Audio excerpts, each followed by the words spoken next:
नमस्कार दोस्तों, आइए आज फिर करेक्ट यूसेज के एंगल से कुछ ये सेट ऑफ वर्ड्स हैं, इनको करते हैं एक एक करके। सबसे पहले है ड्यू टू और ओविंग टू का फर्क।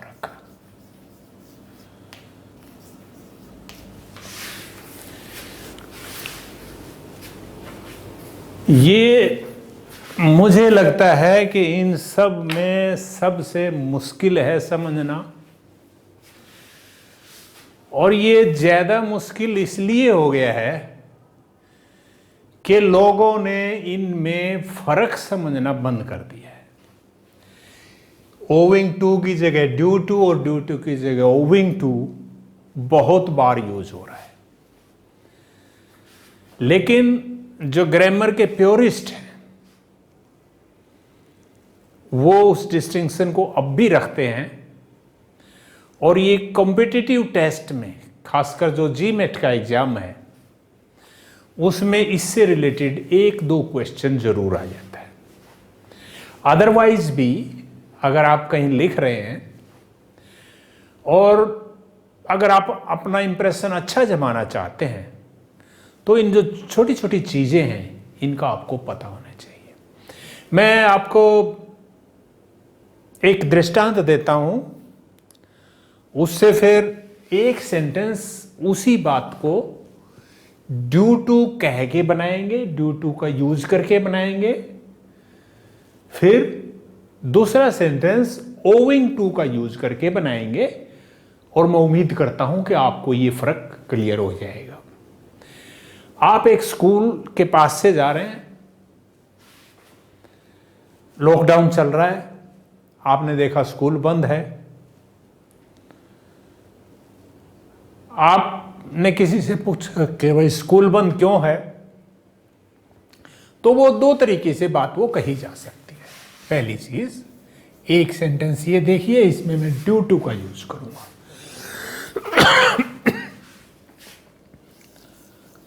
Closure of the school is due to the lockdown.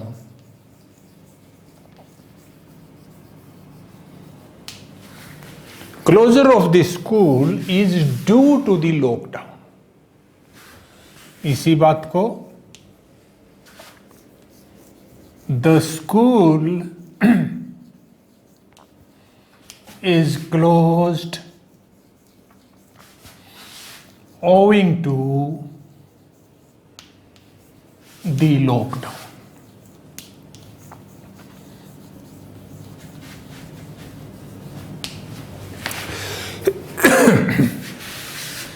बात तो एक ही है। अब वो जो फर्क है जो आपको ध्यान में रखना है वो ये है वर्ब का फर्क।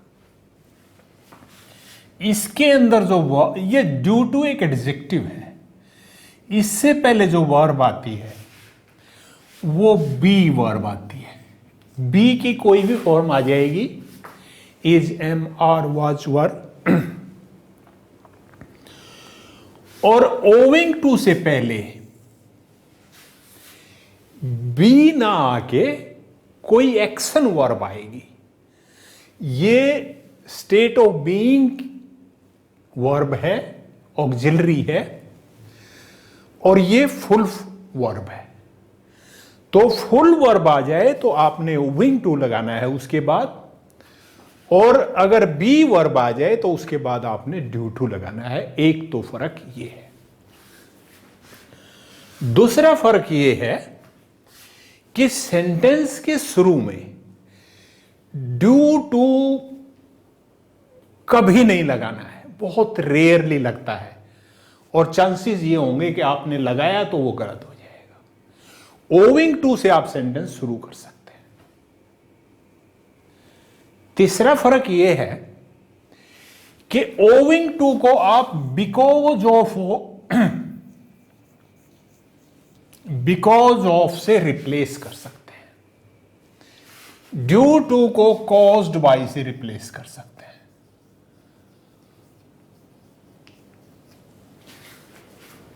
ये मेन 3 फर्क इनमें है। फिर दोहराऊं, ड्यू टू डिस्क्राइब करता है इस नाउन को, इससे पहले जो वर्ब आएगी वो बी की एक फॉर्म होगी। ओविंग टू इस वर्ब को डिस्क्राइब करता है जो मेन वर्ब है, जो एक्शन वर्ब है। इससे सेंटेंस शुरू हो जाएगा, इससे सेंटेंस रेयरली होगा। इसको बिकॉज ऑफ से रिप्लेस कर सकते हैं, इसको कॉज्ड बाय से रिप्लेस कर सकते हैं। उम्मीद करता हूं कि आपको यह क्लियर हुआ होगा, और इससे रिलेटेड अगर कोई सेंटेंस स्पॉट द एरर में आता है तो आप उसको ठीक कर देंगे। बताइएगा समझ आया कि नहीं। अगला जो हमारा सेट है वो है सुपर और सपर।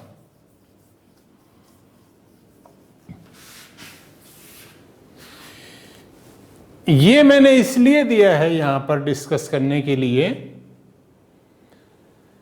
क्योंकि इनकी स्पेलिंग में कम फर्क है, मीनिंग में तो बहुत ज्यादा फर्क है, स्पेलिंग में थोड़ा सा फर्क है। और आप कहीं वर्ड यूज आपको करना हो, इसकी बजाय इसको या इसकी बजाय इसको यूज कर जाएंगे तो ब्लंडर हो जाएगा। इसका मतलब होता है श्रेष्ठ, जैसे सुपरमैन जो आदमियों में श्रेष्ठ हो, सुपर हीरो जो हीरोज हैं, नायक हैं, उनमें श्रेष्ठ हो, सुपर क्लॉथ जो कपड़ों में सुपर हो, सुपर ट्यूटर जो ट्यूटर्स में सुपर हो। ये यूज करना है SUPER, इसको बोलते हैं सुपर। ये सपर है, स बोलते हैं इसको, स प रे को थोड़ा सा बोलते हैं सपर।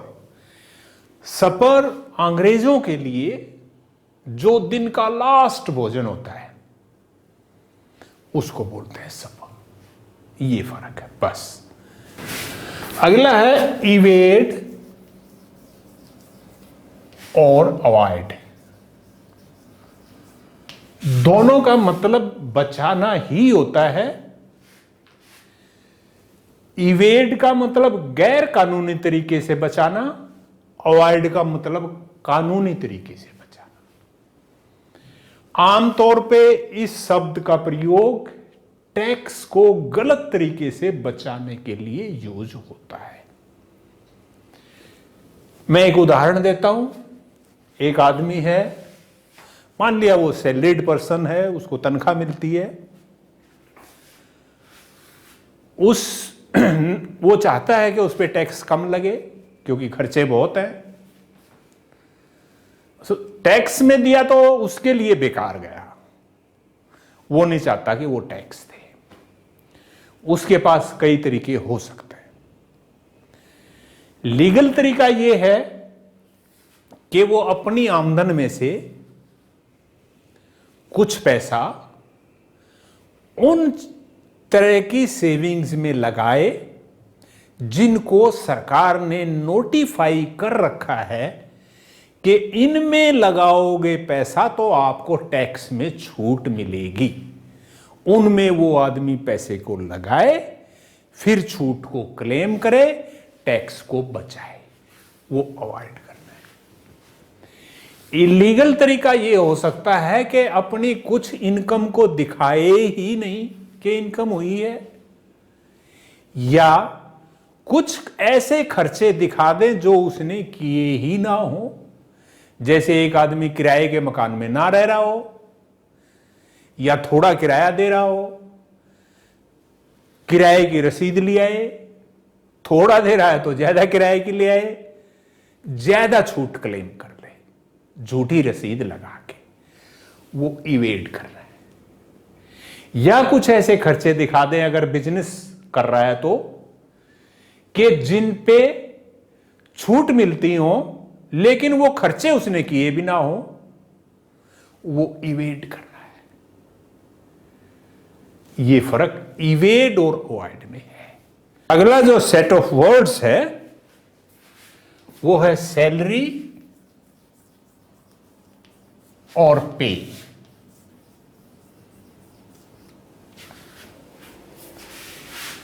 पे का मतलब होता है देना। आपने किसी को कुछ देना है, चाहे तो उससे ले रखा है आपने, या आपने वैसे उसको देना है, उसको पे कहेंगे कि आपने उसको पे करना है। अगर उसने आपके लिए काम किया है तो काम के बदले में आपने जो देना है वो भी उसकी पे है। और किसी भी कारण से उसने कोई चीज आपको बेची है तो आपने देना है तो वो भी पे है। कोई भी चीज किसी भी कारण से अगर आपने किसी को देना है तो वो पे करना है।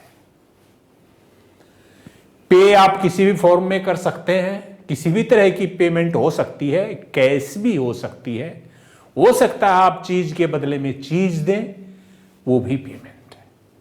तो ये पे हुई। सैलरी शब्द लैटिन वर्ड साल्ट से बना है। साल्ट किसी जमाने में बहुत महंगा होता था,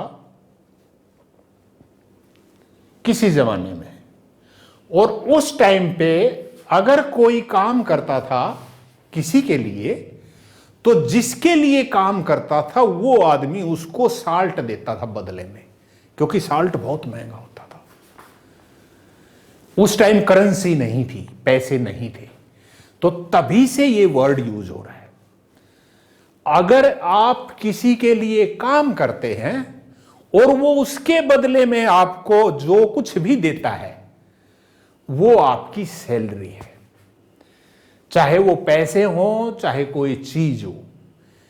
आपको अपना जो आपने काम किया है किसी के लिए उसके बदले में जो कुछ मिलता है वो सैलरी है। साल्ट से सैलरी बना है। तो ये रेस्ट्रिक्टेड है काम करने के लिए, काम करने के बदले में जो मिलती है तनख्वाह जो होती है, पगार जो होती है, ये कोई भी पेमेंट हो सकती है, कोई भी देनदारी हो सकती है जो देनी है। ये फर्क। इसलिए जो टैक्स लगता है उसको इनकम फ्रॉम सैलरी बोलते हैं।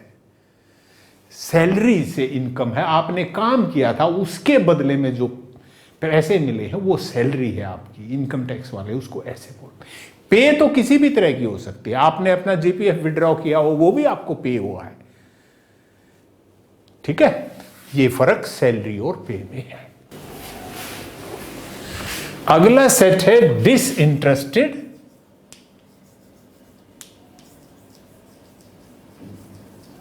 और अनइंटरेस्टेड।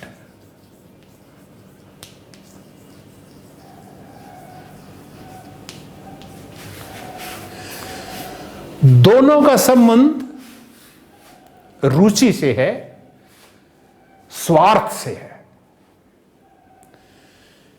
एक उदाहरण लें कि 3 भाई हैं, उन्होंने किसी प्रॉपर्टी को बांटना है। लगता है कि झगड़ा होगा। उनमें से एक भाई बहुत ही शांति प्रिय है, वो कहता है यार मेरा तो कोई इंटरेस्टेड नहीं है, मेरा तो कोई इंटरेस्ट इसमें नहीं है, आप लोग जैसे मर्जी कर लो, इतना मैं फेडअप हो गया हूं। तो वो आदमी अनइंटरेस्टेड हो गया, अब उसको उसमें कोई इंटरेस्ट नहीं है। जब उनका झगड़ा लगा कि नहीं निपटेगा, बात रिश्तेदारों तक गई, झगड़ा निपटाने के लिए कोशिश की गई कि ऐसा आदमी बीच में आए जो किसी का भी पक्ष ना ले, बात को पूरी तरह समझे, मामले में पूरा इंटरेस्ट ले, लेकिन किसी एक का पक्ष ना ले, ऐसा आदमी डिसइंटरेस्टेड हुआ। इंटरेस्ट तो है, इंटरेस्ट बिना तो समझ ही नहीं पाएगा उसको वो, लेकिन उसका कोई स्वार्थ नहीं है, तो ऐसा डिसइंटरेस्टेड हुआ। इसने तो, जो तीसरा भाई था, उसने तो रुचि ही लेनी छोड़ दी, वो तो अनइंटरेस्टेड हो गया। लेकिन ये आदमी डिसइंटरेस्टेड है लेकिन इंटरेस्ट ले रहा है। ये फर्क डिसइंटरेस्टेड और अनइंटरेस्टेड में है। अगला हमारा सेट है डिसयूज्ड और अनयूज्ड।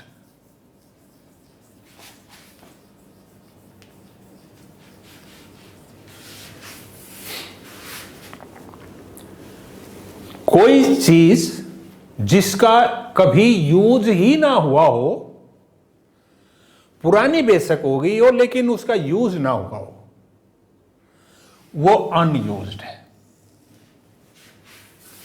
दूसरी चीज, पुरानी तो उतनी ही है लेकिन उसका यूज हुआ था, अब उसका यूज नहीं हो रहा है, वो डिसयूज्ड है। आपने देखा होगा जब स्टेशन पे आप चलते हैं, स्टेशन से इधर उधर थोड़ा सा ट्रेवल करती है गाड़ी, तो कुछ बिल्डिंग खंडर से दिखाई देते हैं, उन पे लिखा होता है अबंडन्ड, यानी उन बिल्डिंगों का कभी उपयोग होता था, अब उनका स्थान दूसरी बिल्डिंगों ने ले लिया है और वो काम दूसरी बिल्डिंगों में हो रहा है। तो वो जो बिल्डिंग है, जो पुरानी है, जिनका अब यूज नहीं हो रहा है, वो डिसयूज्ड है। बिल्डिंग भी हो सकती है, कोई और चीज भी हो सकती है। डिसयूज्ड का मतलब है जिसका which is no longer being used, और अनयूज्ड का मतलब है which has never been used. उम्मीद है क्लियर हुआ होगा। अगला नेटिव, इंडिजिनस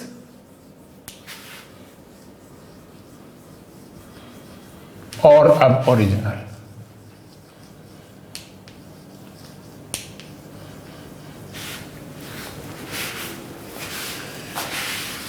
ये व्यक्ति भी हो सकते हैं, चीजें भी हो सकती हैं, रीति रिवाज भी हो सकते हैं। अगर आप अमेरिका में चले जाएं,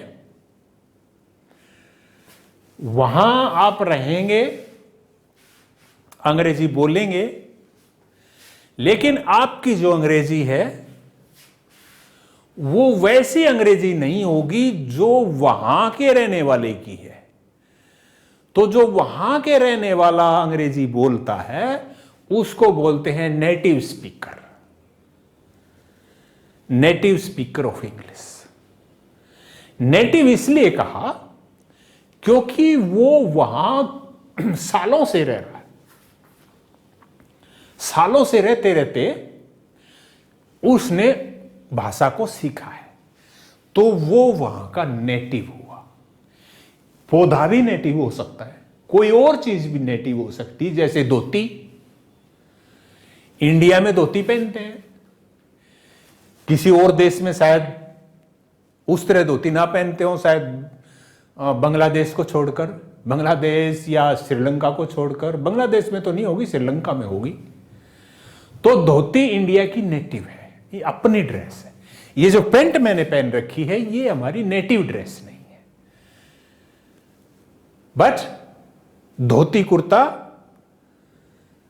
या पजामा कुर्ता, पजामा भी यहां का नेटिव नहीं है। तो नेटिव का मतलब है वहां का ओरिजिनल। दूसरा मैं उदाहरण लेऊं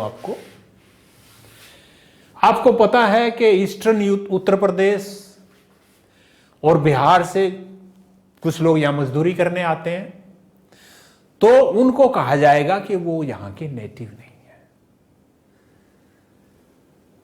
तो जो यहां रहते हैं वो नेटिव हैं यहां के। नेटिव का एक अर्थ ये भी होता है कि सीधा साधा भोला, जिसको बहुत कम ही पता हो दुनियादारी का, उसको भी नेटिव बोलते। थोड़ा केयरफुली यूज करना, किसी को ऐसे ही नेटिव मत बोल देना।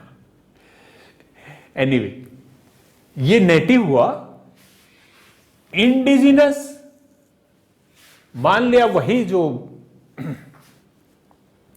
बिहार वाला है या ईस्टर्न उत्तर प्रदेश का है, यहां आके रहे, एक दो पीढ़ी रहने लगे, तो वो तो सब कुछ बोली भाषा सब यहां की बोलने लगेगा, सब वेशभूषा खान पान सब यहीं जैसा हो जाएगा।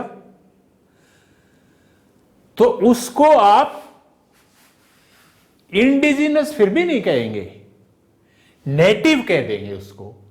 इंडिजिनस का मतलब है जिसके बाप दादा भी यहीं रहे हो, जो सदियों से रहा हो, चाहे पौधा हो चाहे आदमी हो, वो इंडिजिनस हो जाता है, जो वहीं की लोकल प्रोडक्शन हो।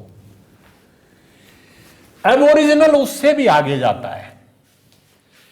एबोरिजिनल किसी जगह का वो व्यक्ति या पौधा होता है या चीज होती है जो कि उस जगह पर जब आया हो, जब उससे पहले वहां कोई भी ना आया हो, वो एबोरिजिनल होता है। जैसे अमेरिका का ही उदाहरण लिया था, आप वहां गए, आप वहां के नेटिव नहीं हैं, कुछ एक दो पीढ़ी के बाद आप वहां के नेटिव हो गए, लेकिन आप वहां के इंडिजिनस नहीं है, क्योंकि यूरोपियन आपसे पहले के पहुंचे हुए हैं, शताब्दियों पहले गए हैं, लेकिन वो भी वहां के एबोरिजिनल नहीं है। वहां के एबोरिजिनल है जिनको रेड इंडियन कहते हैं, वो वहां के एबोरिजिनल है। उम्मीद है कि ये भी आपको क्लियर हुआ होगा। अगले जो वर्ड हैं वो आजकल, वो सारे तो नहीं, पर उनमें से एक वर्ड बहुत ज्यादा यूज हो रहा होगा आजकल, अगर आप अखबार पढ़ते हैं तो, और वो है पेंडेमिक। पेंडेमिक क्या होता है? पेंडेमिक देखिए एक ऐसा शब्द है जो ग्रीक वर्ड पेंडेमोस से बना है। पेंडेमोस, डेमोस का मतलब होता है लोग या डिस्ट्रिक्ट एरिया, आप इसको लोग समझ लें। आपने सुना होगा डेमोग्राफी, मुझे डेमोग्राफिक फिगर चाहिए। डेमोग्राफिक फिगर का मतलब है मुझे लोगों के बारे में डिटेल चाहिए कि यहां पर कितने लोग हैं, मेल कितने हैं, फीमेल कितने हैं, बच्चे कितने हैं, बड़े कितने, वो वहां की डेमोग्राफी है। पैन का मतलब होता है बहुत बड़ा विस्तार, पूरा का पूरा फैला हुआ। तो पेंडेमिक पेंडेमस से बना और पेंडेमिक वर्ड बन गया। इसी तरह से एपिडेमिक तो एपिडेमस से बना, ये भी ग्रीक वर्ड है। एंडेमिक एंडेमस से बना, ये भी ग्रीक वर्ड है। तो एन का मतलब होता है इन, इसका मतलब होता है ऑन, और इसका मतलब होता है ऑल। डेमोस का मीनिंग मैंने आपको पहले बता दिया। देखिए, कोई चीज, कोई व्यक्ति, कोई कस्टम रीति रिवाज या कोई बीमारी अगर किसी एरिया में हो, किसी खास एरिया में हो, तो उसको वहां की एंडेमिक बोलते हैं। जैसे सती प्रथा थी, आपको पता ही है कि ये राजस्थान के एक खास एरिया में खास ही लोगों को प्रभावित करती थी, उन्हीं लोगों में वो चीज थी। तो sati, the practice of sati was endemic to a particular region in Rajasthan. Endemic हुआ वो, उस रेस्ट्रिक्टेड थी एक खास जगह तक, कुछ खास लोगों में ही थी, वो एंडेमिक हुआ। इसी तरह से जब कोविड-19 शुरू में पता लगा, चीन के वुहान शहर में इसका पता लगा, तो उनको ये लगा कि ये एंडेमिक है, यानी यहां जो लोग रह रहे हैं सिर्फ उनको प्रभावित कर रही है ये।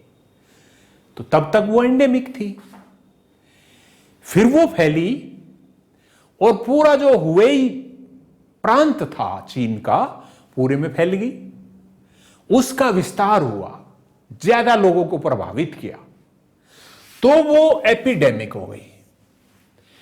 एंडेमिक थोड़े एरिया में होती है, लोकलाइज्ड होती है, एपिडेमिक विस्तृत होती है, बहुत ज्यादा जगह में होती है, ज्यादा लोगों को प्रभावित करती है। पेंडेमिक उससे भी ज्यादा है, जब सभी लोगों को प्रभावित करे वो पेंडेमिक होती है। ये मेडिकल की टर्म में मैंने बताया, और एंडेमिक तो मेडिकल के बाहर रिवाज के लिए भी बताया। इसी तरह से एपिड को अगर मेडिकल के बाहर आप देखें तो जैसे करप्शन को लोग कहते थे यार ये तो पूरे देश में हो गया, व्यापक किसका फैलाव है, तो एपिडेमिक हो गया वो एक तरह का।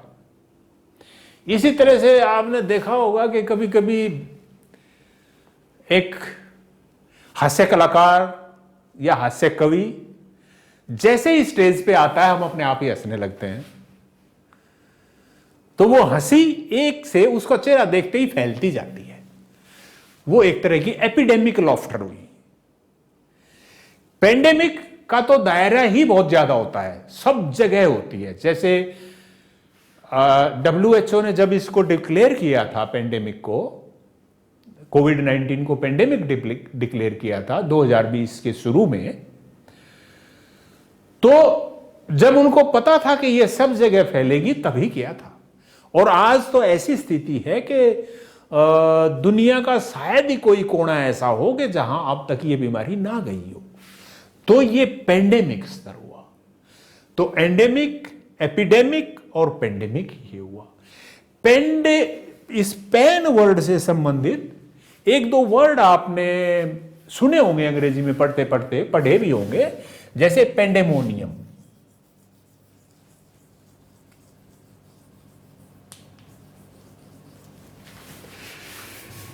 पेंडेमोनियम शब्द का प्रयोग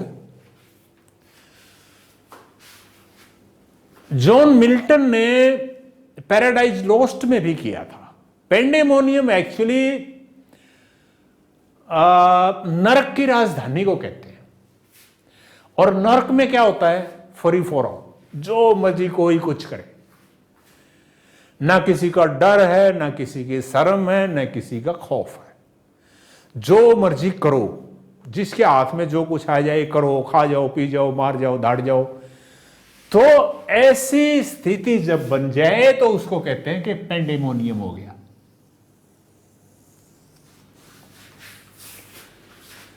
उसको पेंडेमोनियम बोलते हैं। इसी तरह से आपने एक वर्ड सुना होगा, पंडोराज बॉक्स।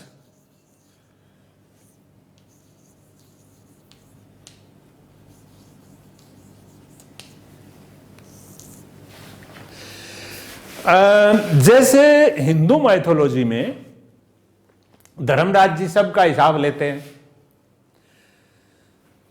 अच्छे का बुरे का जितना किया है सबका, उसके जो लेखाकार हैं, जो हिसाब किताब रखते हैं, चित्रलेख जी सारा हिसाब रखते हैं, सबका बही में लिखते हैं।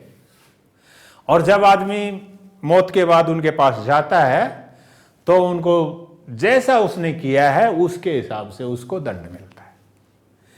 ये ग्रीक माइथोलॉजी में भी है।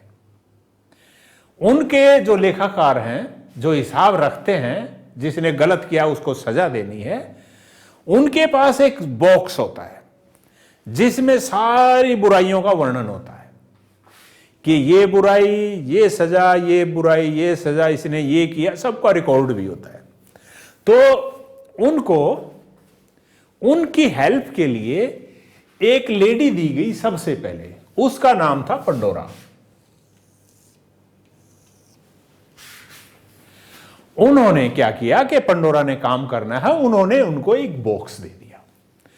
उस बॉक्स में सारी ईवल्स, सारे ट्रबल्स उस बॉक्स में थे।